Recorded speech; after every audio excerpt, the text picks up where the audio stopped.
창세기 1장 14절부터 19절, 24절, 25절 한 절씩 교독합니다. 하나님이 이르시되 하늘의 궁창에 광명체들이 있어 낮과 밤을 나뉘게 하고 그것들로 징조와 계절과 날과 해를 이루게 하라.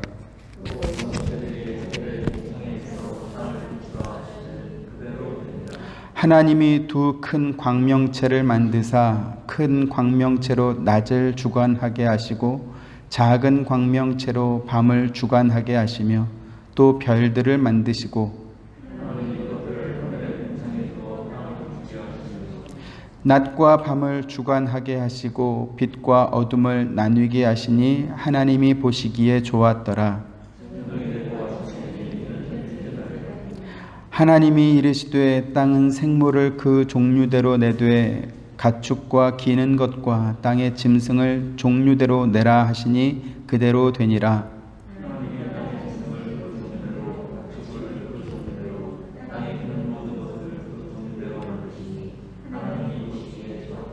아멘.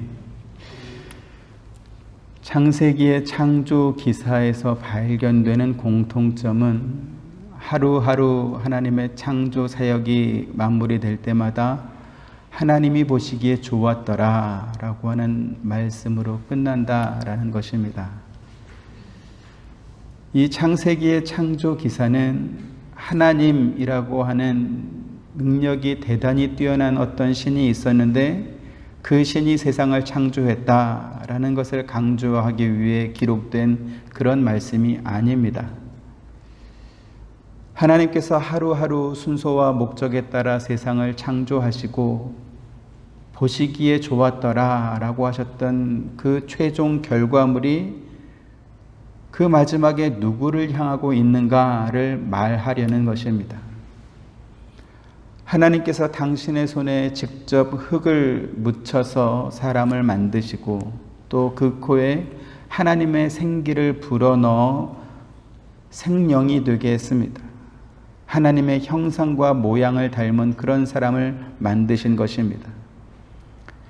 그렇게 창조된 인간은 누군가로부터 양육이나 보호를 받아야 하는 갓난 아기로 태어난 것이 아니고 또 교육이 한참 필요한 미성숙한 소년으로 만들어진 것이 아니라 완성된 사람으로 그렇게 창조되었습니다. 창세기 2장 19절 같이 한번 보시죠.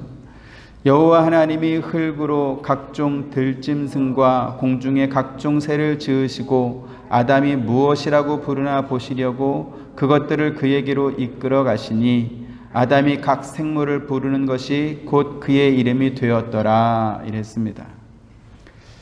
아담이 각 생물을 부르는 것이 곧 그의 이름이 되었다라는 이 말씀을 우리가 주목할 필요가 있습니다. 이름이 무엇입니까?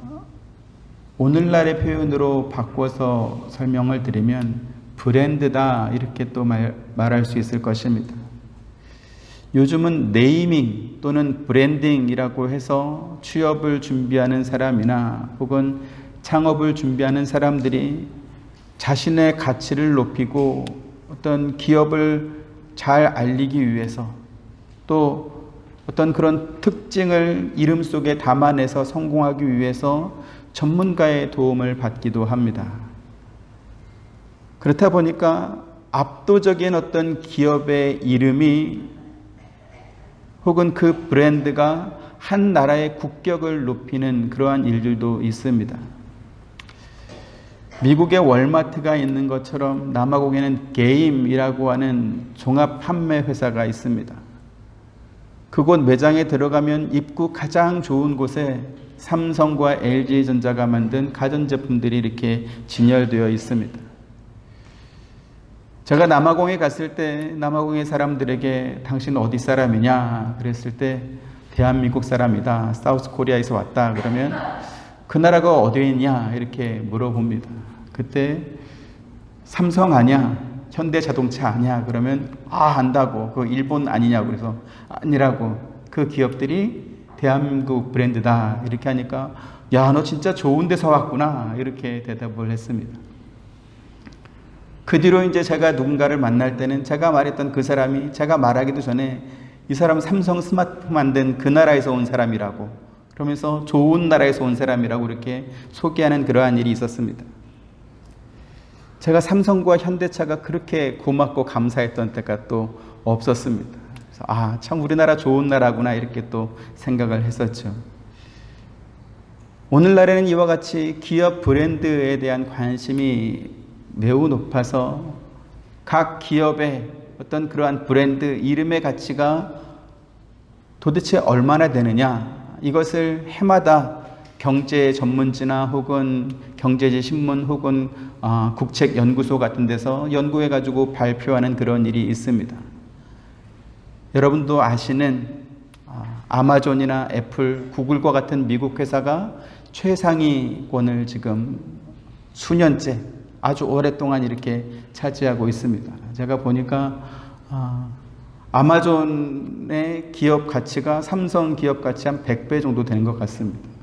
10배인가요? 10배인가? 하여간 굉장히 높은 그러한 가치를 가지고 있었습니다. 그런데 그 기업이 계속 존속되는 건 또 아닙니다.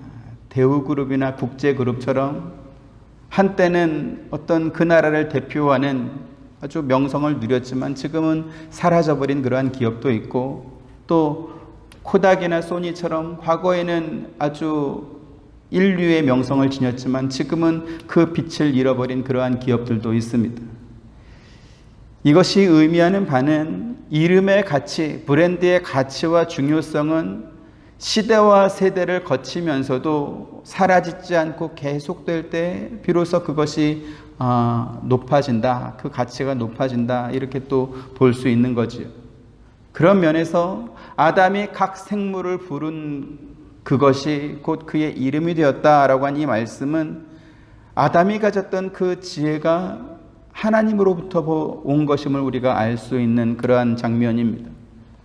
그런가 하면 아담이 각 생물에게 지어줬던 그 이름이 사라지지 않고 지금까지 계속 존재하며 있는 것은 하나님께서 그것을 소멸하지 않고 그대로 유지하시는, 섭리하고 계신 것을 우리가 또 볼 수 있는 것입니다. 그래서 이 말씀을 통해서 우리가 알 수 있는 것이 무엇입니까? 하나님의 창조는 기독교라는 종교가 단지 자기들이 믿는 신의 능력을 강조하거나 과장하기 위해서 인간이 만들어낸 이야기가 아니다라는 것을 우리가 확인할 수 있는 것이지. 그래서 하나님의 창조는 자신의 모양과 형상대로 만든 사람에게 자기가 만든 모든 것을 주신 후에 그것을 보며 기뻐하셨던 하나님의 사랑을 설명하는 그러한 내용인 것입니다. 제가 결혼하기 전에 저희 어머님과 함께 저희 부모님을 주례하셨던 어떤 원로 목사님을 찾아뵌 적이 있었습니다. 연세대학교 옆에 봉원동이라고 하는 동네가 있는데 그 봉원동에 있는 봉원교회 담임 목사님이셨습니다. 아주 오래된 한국 교회사에 나올 만한 그러한 좋은 교회입니다. 그 목사님의 댁이 이제 금화터널 위에 있는 그 언덕 동네 2층 집이었는데, 제가 저한테 이제 유아 세례도 주신 그런 목사님이셨습니다. 하지만 제 기억은 없지요. 아기 때 유아 세례를 주고 어릴 적에 다녔던 교회이기 때문에 그 목사님에 대한 기억은 저는 별로 없습니다. 그런데 한 가지 지금도 잊을 수 없는 어떤 한 장면이 있습니다. 그게 뭐냐면 목사님의 서재가 2층에 있었는데 그 2층으로 올라가는 계단 길을 따라서 그림들이 가득 걸려 있었던 것입니다. 그 그림은 유명한 화가가 그린 그림이 아닙니다. 오히려 어떤 거는 낙서같이 보이는 그러한 그림도 있었습니다. 그래서 그게 무슨 그림이냐 이렇게 여쭤봤더니 목사님의 손녀가 연필을 쥘 수 있는 2살 때부터 대학교 들어갈 때까지 그렸던 그림을 이렇게 해마다 하나씩 이렇게 골라서 표고를 해서 액자로 만들어서 걸었던 그런 것이었습니다. 처음에 그린 그림은 의미 없죠. 그냥 마치 선처럼 이렇게 낙서처럼 돼 있는 그러한 그림이었습니다. 근데 그 선에 면이 생기고 그 면에 색이 입혀지고 그러다가 어떤 모양이 생기고 그리고 음영과 그림자가 생기고 또 구도와 조화가 생기면서 나중에는 정말 잘 그린 그런 그림이 되었더라는 것입니다. 목사님께서 자기 손녀에 대해서 한마디 설명하지 않아도 그 손녀가 성장하는 과정을 그 계단길에 걸려있는 그림을 보면서 제가 확인할 수 있었습니다. 그때 인상이 강렬하게 남아서 제 방에도 주희가 그린 그림이 이렇게 액자는 아니고 스카테이프로 이렇게 이면지에 그린 그림이 여러 개 이렇게 이렇게 붙여져 있습니다. 그 원로 목사님의 집에 걸려있던 액자들은 그림의 완성도와 상관없이 자기 손녀에 대한 그 할아버지의 사랑을 고스란히 보여주고 있는 그러한 그림이었습니다. 하나님의 창조 역시 마찬가지입니다. 유한한 인생을 사는 우리가 하나님의 창조를 어떻게 다 이해할 수 있겠습니까?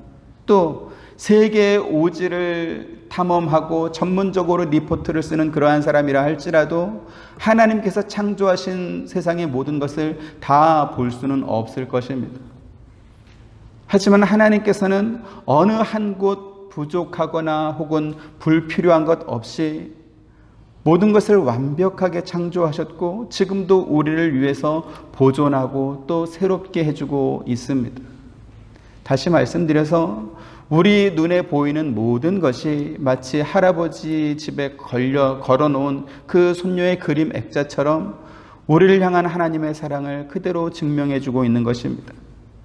그래서 하나님의 형상을 따라 하나님의 모양대로 창조하신 그 하나님과 우리 사람과의 관계를 알지 못하면 하나님의 창조는 설명할 방법이 없어지는 것입니다.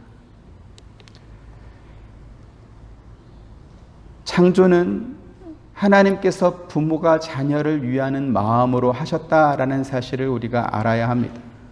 그래서 창조는 그것을 만드신 하나님께서 우리 아버지이시다라는 믿음 위에서만 이해할 수 있습니다. 앞으로 우리가 계속해서 살펴보겠지만 인간이 먼저 하나님을 찾아오지 않았습니다. 하나님께서 먼저 인간을 찾아오셨고 약속을 주셨고 또 그 약속을 지켜주셨습니다.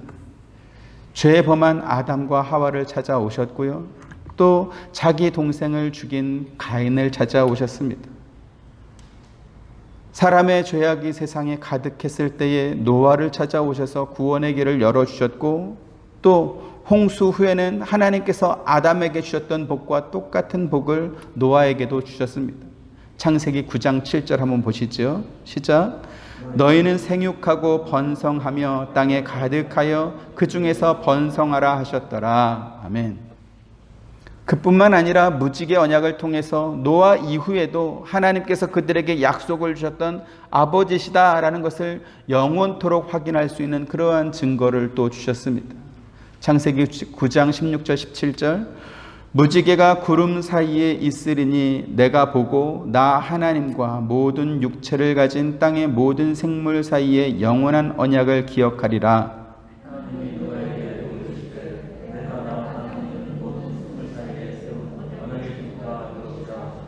네. 노아의 홍수 사건은 특별히 죄 범한 인간에 대한 하나님 아버지의 사랑을 확인할 수 있는 가장 대표적인 심판이요 또한 구원의 사건입니다. 창세기 6장 5절로 7절 또 봅니다. 여호와께서 사람의 죄악이 세상에 가득함과 그의 마음으로 생각하는 모든 계획이 항상 악할 뿐임을 보시고 같이 이르시되 내가 창조한 사람을 내가 지면에서 쓸어버리되 사람으로부터 가축과 기는 것과 공중의 새까지 그리하리니 이는 내가 그것들을 지었음을 한탄함이니라 하시니라. 네. 하나님을 오해하는 사람들은 성부 하나님은 죄를 심판하시는 무서운 구약의 하나님 이렇게 규정하면서 성부 하나님은 벌 주고 화내는 그러한 하나님으로 이해합니다. 그래서 사람을 심판하시는 하나님이 등장하는 구약은 더 이상 우리가 읽을 필요가 없다 이렇게 말하기까지 합니다. 실제로 구약에 대한 설교를 하지 않는 그러한 교회들도 있습니다. 하지만 보시는 것처럼 실제 하나님은 어떤 분이십니까? 죄 지은 자를 단호하게 심판하시고 처벌하시는 하나님이 아니라 죄 짓는 인간을 보시면서 마음에 근심하고 또 슬퍼하시는 분이십니다. 만약 하나님께서 단지 죄를 심판하고 벌 주는 하나님이시라고 한다면 땅 위에 사람 지으셨음을 한탄하시고 마음에 근심할 이유가 전혀 없습니다. 그냥 법대로 심판만 하면 끝날 것입니다. 하지만 그 하나님이 바로 우리 아버지이시기 때문에 마음에 근심하시고 또 한탄하셨던 것입니다. 하나님의 아버지 되심에 대한 설명은 모세를 부르시던 출애굽기에도 또 설명되어 있습니다. 출애굽기 3장 7절부터 10절 여호와께서 이르시되 내가 애굽에 있는 내 백성의 고통을 분명히 보고 그들이 그들의 감독자로 말미암아 부르짖음을 듣고 그 근심을 알고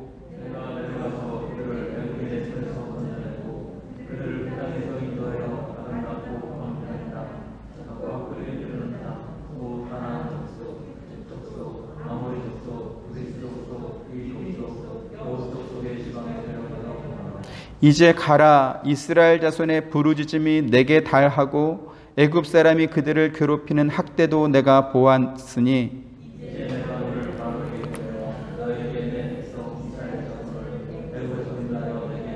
네, 하나님께서 모세를 자기 백성에게 보내시면서 하시는 말씀이 무엇이었습니까?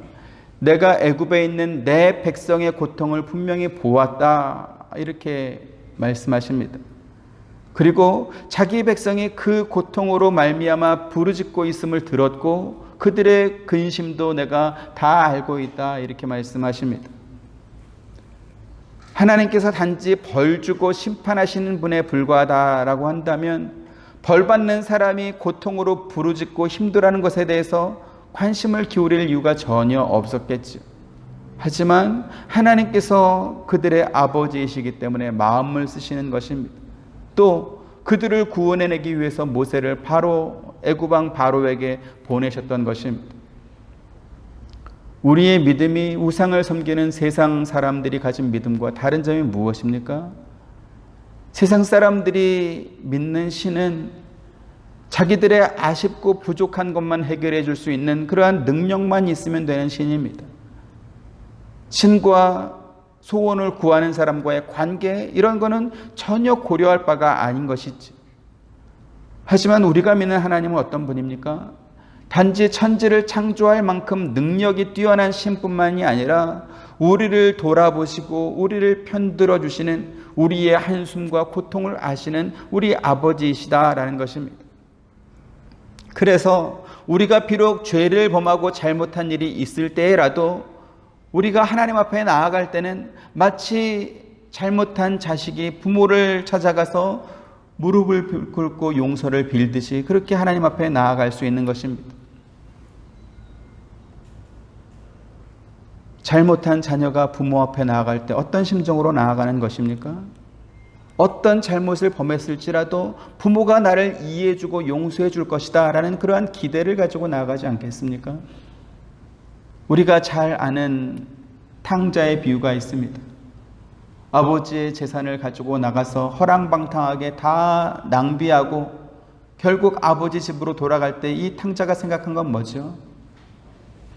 내가 더 이상 아버지의 아들이라고 말하기는 참 민망하니 돌아가서 아버지 집에 있는 좋은 가운데 한 사람으로 나를 좀 고용해달라 이렇게 한번 부탁을 해야 되겠다. 그리고 아버지께 돌아가고 있죠.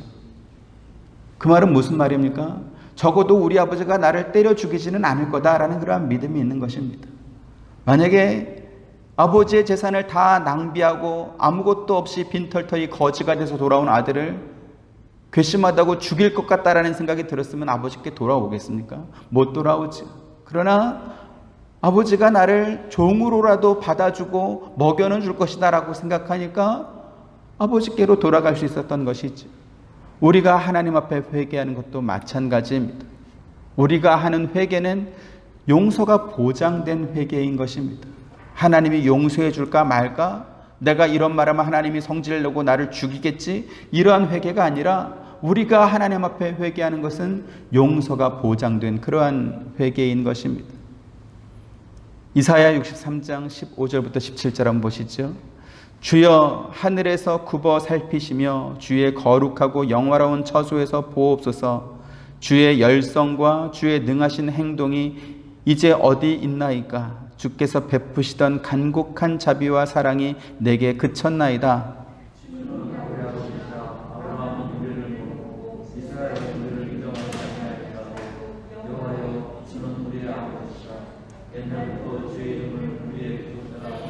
같이 여호와여 어찌하여 우리로 주의 길에서 떠나게 하시며 우리의 마음을 완고하게 하사 주를 경외하지 않게 하시나이까. 원하건대 주의 종들 곧 주의 기업인 지파들을 위하사 돌아오시옵소서. 네. 이스라엘 백성들이 이사야 선지자를 통해서 하나님 앞에 드리는 기도가 무엇입니까? 하나님께서 전에 우리에게 보여주셨던 그 큰 관심은 도대체 어디에 있습니까? 주의 능력과 자비, 그 사랑은 도대체 어디에 있습니까? 제발 우리를 외면하지 말라라는 것입니다. 자, 이스라엘이 왜 이와 같은 기도를 하나님께 드리는 것이죠? 그들이 죄를 범하고 또 벌을 받고 있기 때문에 그런 것입니다. 네 죄를 네가 알렸다 이런 말이 있지 않습니까?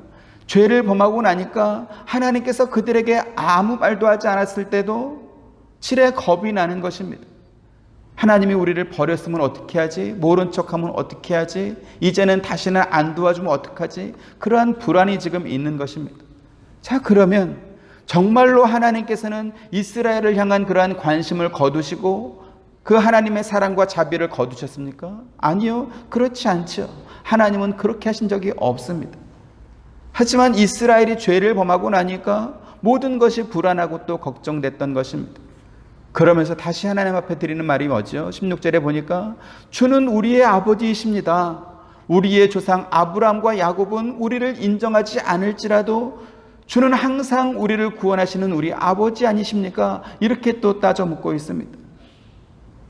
이스라엘 민족이 가지고 있는 혈통적 자부심이 있죠. 그게 뭐죠? 우리는 아브라함과 이삭과 야곱의 후손이다라는 것입니다. 그런데 그들의 조상인 아브라함과 야곱이 자기들을 후손으로 인정하지 않을지라도 주는 항상 우리를 구원하시는 우리 아버지 아니십니까? 또 이렇게 묻고 있습니다. 여러분, 이것이 바로 믿음인 것입니다. 비록 우리가 죄를 범할 수 있고 실수하고 잘못한 것이 있을지라도 하나님은 우리를 구원하신 아버지시다라는 이 믿음 위에 우리의 신앙생활이 또 세워져 있는 것이죠.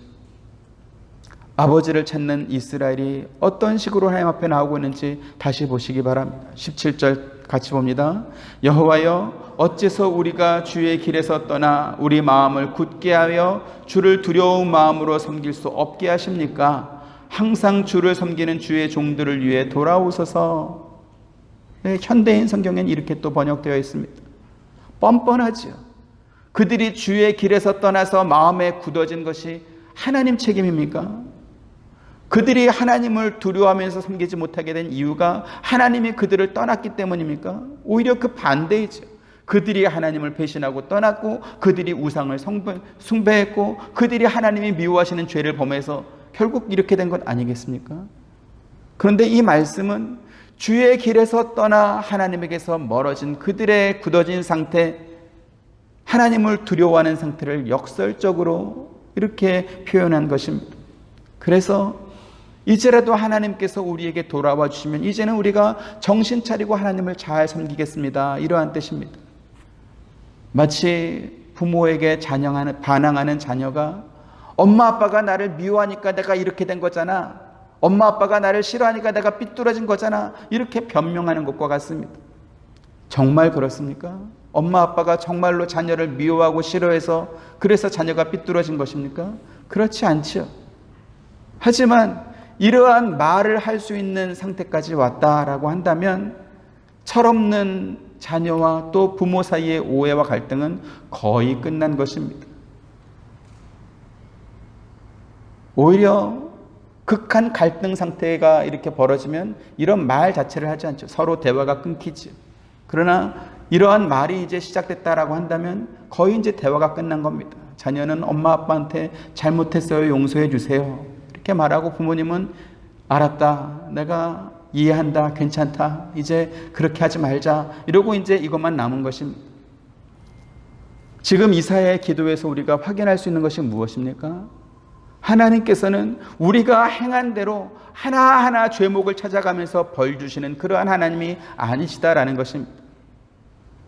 오히려 우리가 잘못한 것을 보시면서 안타까워하시고 마음에 근심하고 한탄하시면서 어떤 모습으로든지 우리가 회개하고 돌아오기를 기다리시는 우리 아버지 하나님을 보여주시고 있는 것이죠. 이와 같은 하나님의 마음, 이와 같은 하나님의 성품에 대해서 누구보다 잘 알고 찬양했던 그러한 사람이 있습니다. 바로 다윗입니다. 시편 23편 우리가 너무나 좋아하는 찬송시인데 같이 한번 읽어보겠습니다. 여호와는 나의 목자시니 내게 부족함이 없으리로다. 내 영혼을 소생시키시고 자기 이름을 위하여 의의 길로 인도하시는도다.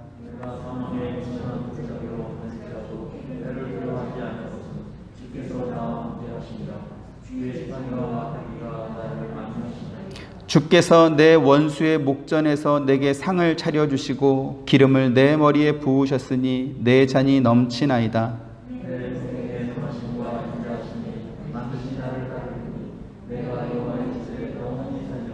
아멘. 우리가 아는 바와 같이 다윗 역시 하나님과 사람 앞에서 정말 용서받을 수 없는 그러한 큰 죄를 범한 사람입니다. 그 죄의 결과로 인해서 밧세바를 통해서 낳은 아들이 중한 병을 앓다가 죽기까지 했습니다. 하지만 다윗은 그가 그러한 중한 죄를 범했을지라도 하나님께서 마치 선한 목자와 같이 항상 자기와 함께 하시며 자기를 지키신다 이렇게 고백하고 있습니다. 특히 다윗은 자신의 평생의 하나님의 선하심과 인자하심이 항상 자기를 따르고 있다 이렇게 또 말하고 있습니다. 이것은 목동 출신의 다윗이 자신의 경험을 토대로 하나님의 성품을 말한 것입니다. 요한복음 10장 11절 12절에 예수님이 이렇게 말씀했습니다. 나는 선한 목자라 선한 목자는 양들을 위하여 목숨을 버리거니와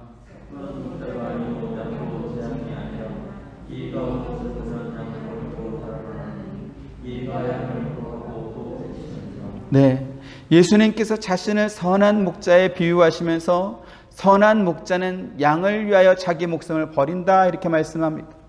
하지만 싹구는 이리가 오면 양들을 버려두고 도망간다 이렇게 말했죠. 지금 이 말씀이 의미하는 바는 무엇입니까? 선한 목자는 항상 양들을 지켜보고 있다라는 것입니다. 그러다가 일이나 곰이나 이러한 맹수들이 자기 양을 공격하는 것을 발견하면 자기 목숨을 걸고 그 양들을 그 맹수에게서부터 지켜낸다 이렇게 말하고 있죠. 다윗의 고백이 무엇입니까? 주의 선하심과 인자하심이 항상 나를 따른다 이렇게 말합니다. 자기를 지켜보고 계시며 지팡이와 막대기로 지켜주신다라는 것입니다. 이것이 바로 우리 기독교 신앙의 근거이고 또 우리가 세상을 살아갈 수 있는 자신감인 줄 믿습니다. 양이 무엇을 하면 자기 안전을 스스로 지킬 수 있겠습니까? 그 몸집이 크나 작으나 근육이 많으나 적으나 양은 양인 것입니다. 지켜주는 목자가 없으면 자기의 안전을 담보할 수 없는 짐승이 바로 양입니다. 그래서 다윗이 나는 부족한 것이 없다 이렇게 당당하게 말할 수 있는 그 근거가 무엇이었습니까? 여호와는 나의 목자이시다 라는 것이었습니다. 다윗의 이와 같은 고백이 단지 우리가 성경에서 읽는 너무나 친숙한 그런 말씀이 아니라 저와 여러분의 삶의 고백이 될 수 있기를 주님의 이름으로 축원드립니다. 또 하나 시가 있습니다. 시편 136편입니다. 이 시는 다윗의 시다 이렇게 명시되어 있지는 않지만 대부분 성경학자들이 다윗이 지었을 것으로 추정하는 하나님의 하나님 되심을 찬송하는 그러한 시입니다. 시편 120편부터 140편까지 이어지는 시들을 보면 아주 많은 시들이 다윗의 시로 되어 있고요. 또 작은 소제목으로 성전에 올라가는 노래 또는 인도자를 따라 부르면 노래 이렇게 제목이 되어 있습니다. 136편 1절 같이 한번 보시죠. 시작. 여호와께 감사하라. 그는 선하시며 그 인자하심이 영원함이로다. 네. 이 136편도 우리가 너무나 잘 아는, 많이 들어본 그러한 시이죠. 1절부터 26절까지 이어지는 이 136편은 각 절의 뒷부분이 마치 노래의 후렴구처럼 그 인자하심이 영원함이로다 이렇게 반복되고 있습니다. 1절부터 9절까지는 천지를 창조하신 하나님을 찬양하면서 그 인자하심이 영원함이로다 이렇게 선언합니다. 10절부터 20절까지는 애굽 왕 바로와 광야의 대적들을 멸하시고 이스라엘을 구원하신 하나님을 찬양하면서 그 인자하심이 영원함이로다 이렇게 말합니다. 21절부터 26절까지는 이스라엘 백성들에게 땅을 기업으로 주시고 또 그들을 비천한 가운데서 기억해 주신 하나님을 찬양하면서 그 인자하심이 영원함이로다 이렇게 노래합니다. 그 마지막 부분인 21절부터 26절까지 우리가 함께 읽겠습니다. 이 말씀은 여러분들이 뒤에 후렴 부분만 읽어주시길 바랍니다. 그들의 땅을 기업으로 주신 이에게 감사하라. 그 종 이스라엘에게 기업으로 주신 이에게 감사하라. 우리를 비천한 가운데서도 기억해 주신 이에게 감사하라. 우리를 우리의 대적에게서 건지신 이에게 감사하라.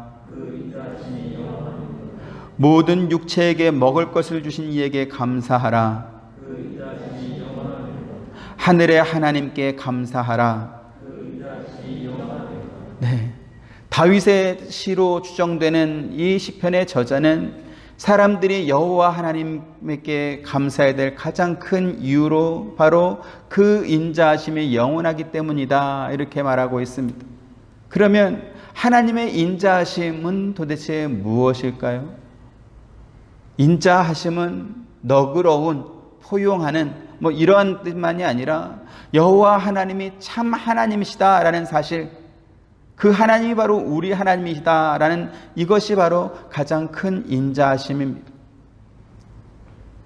세상 사람들이 자기가 믿는 신에게 인자, 전능, 권능, 능력, 권세, 제 아무리 좋은 말들과 형용사들로 이렇게 다 표현해도 그 신이 참신이 아니라면 그 모든 미사여구가 무슨 소용이 있겠습니까? 그런데 우리가 찬양하는 그 하나님은 참 하나님이신 여호와께서는 지혜로 하늘을 지으신 분이시고 땅을 물 위에 펴신 분이십니다.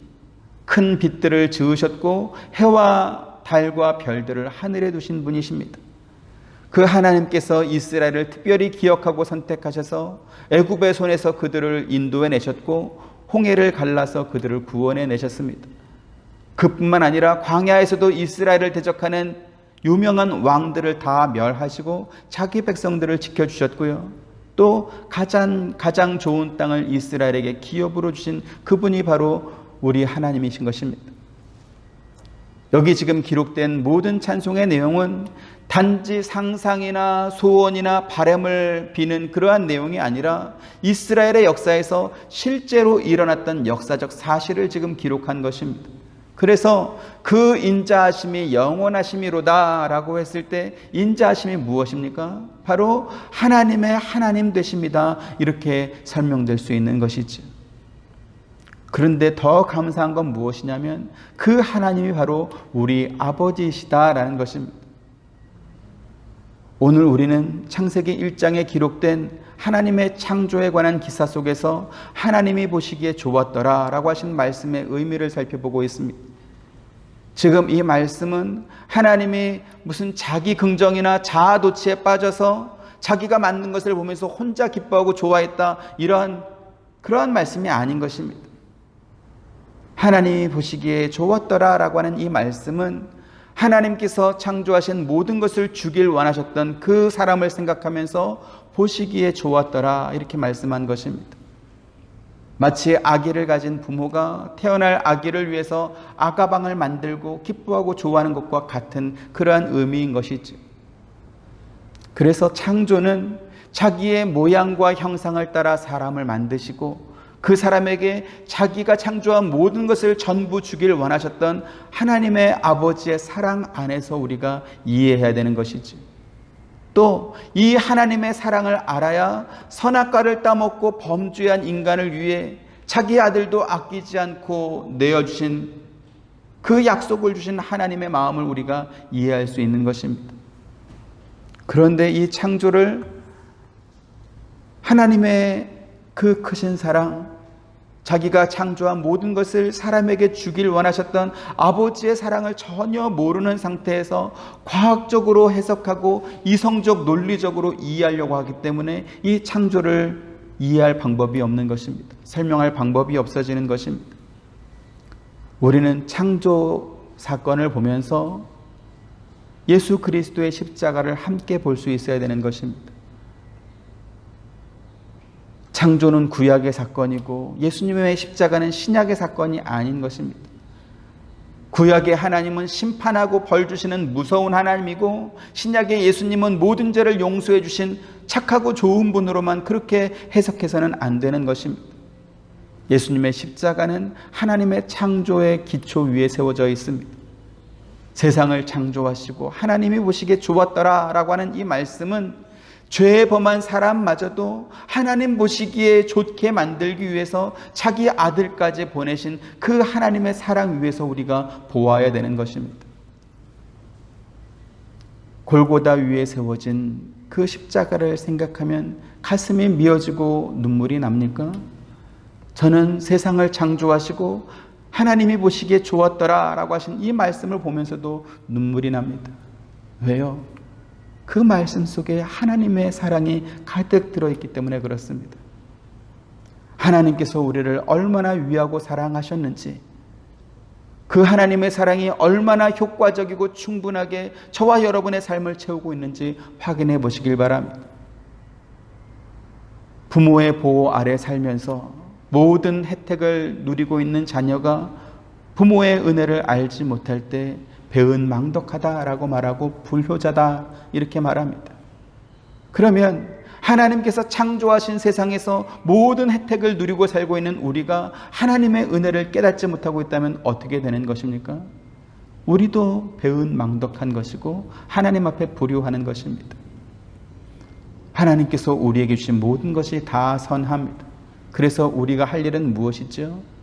창조주 하나님께 감사하라. 그 인자하심이 영원함이로다. 하나님께 찬송하는 것입니다. 저와 여러분, 우리 하와이 서부 장로교회가 이와 같은 감사의 찬송을 늘 드릴 수 있는 그러한 신앙생활 할 수 있게 되기를 주님의 이름으로 축원드립니다. 은혜로우신 아버지 하나님, 하나님께 감사하라. 그 인자하심이 영원함이로다. 말씀으로 세상을 창조하시고 거룩하신 하나님의 손에 흙을 묻혀 자신의 형상과 모양대로 사람을 만드시고 그의 생기를 불어 생명이 되게 하신 후에 그 사람에게 하나님이 창조하신 모든 것을 주길 원하셨던 아버지의 사랑을 우리가 생각해 봅니다. 하나님 앞에 죄에 범하고 타락했을 때에도 하나님께서 흙으로 돌아가도록 그냥 내버려 두지 않으시고 그 죄인을 위하여 자기 아들까지도 보내주신, 그래서 끝내 하나님 보시기에 좋았더라라고 하신 이 말씀을 이루신 그 하나님의 큰 사랑을 다시 한번 우리가 생각해 봅니다. 이 사랑 가운데 우리가 살면서 어찌 우리가 하나님의 은혜를 잊을 수 있겠습니까? 어찌 우리의 입에서 불평과 원망이 나올 수 있겠습니까? 하나님, 늘 감사하게 하시고 다윗처럼 나는 부족함이 없다, 하나님의 되심을 찬양하고 그 인자심을 찬양하는 우리들이 될 수 있도록 우리의 마음이 더욱더 아버지 하나님을 향하며 또 가까워지며 주의 말씀에 순종하기를 기뻐하는 우리 모두가 될 수 있도록 은혜 더하여 주옵소서. 감사드리오며 예수님 이름으로 기도합니다. 아멘. 지금은 우리 주 예수 그리스도의 은혜와 하나님의 크신 사랑과 보혜사 성령님의 감화감동 교통하심이 하나님의 인자심을 찬양하는 사랑하는 모든 성도님들의 머리 위에와 가정과 생업과 하시는 모든 일들 가운데 지금부터 영원토록 함께 있기를 축원하옵나이다. 아멘.